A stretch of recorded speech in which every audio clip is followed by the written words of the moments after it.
నమస్తే. నేను నాగశ్రీ. నాగశ్రీ డైరీస్కి స్వాగతం. దసరా నవరాత్రుల్లో ఈరోజు ఏడవ రోజు. ఏడవ రోజు అమ్మవారిని మహాచండీదేవిగా పూజిస్తారు. ఈ రోజున చండీ సప్తసతి, చండీ పారాయణం వంటి వాటి కార్యక్రమాల్లో పాల్గొంటే ఎంతో శుభ ఫలితాలు కలుగుతాయి. ఆరోగ్యం బాగుంటుంది.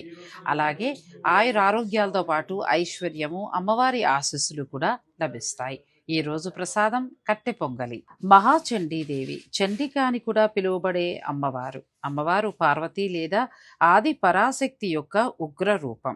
ఈమె శ్రీమద్ భాగవతంలో మహాలక్ష్మి, మహాసరస్వతి, మహాకాళి స్వరూపిణిగా వర్ణించబడింది.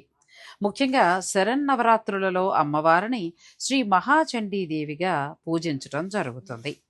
ఈ అమ్మవారు దుర్గాదేవి యొక్క రూపము. ఈ అమ్మవారు ఒక్కొక్కసారి శాంతంగా, మరొక్కసారి రౌద్రంగా దర్శనమిస్తారు. ఈ అమ్మవారిని ప్రార్థించడం వలన కోరికలు తీరుతాయని పండితులు కూడా చెప్తారు. మనసులో ఉన్న సంకల్పాన్ని బట్టి అమ్మవారిని ఈ రోజున పూజించినట్లయితే మనసులో ఉన్న కోరికలన్నీ కూడా తప్పకుండా నెరవేరుతాయి. అలాగే దగ్గరలో ఉన్న ఆలయాల్లో ఈ రోజున చండీ పారాయణం కానీ, చండీ సప్తసతి కానీ, లేదంటే చండీ హోమాలు లాంటివి జరిగినప్పుడు కనీసం చూసినా చాలండి, మన కోరికలన్నీ కూడా నెరవేరుతాయి. అమ్మవారి అనుగ్రహం మన పైన ఉంటుంది. దేవి నవరాత్రులలో ప్రతి ఒక్క స్త్రీ కూడా, చిన్న బాలకుమారు నుంచి ముసలి వయసు వరకు ఉన్నవారు కూడా అందరూ కూడా శక్తి స్వరూపునులే.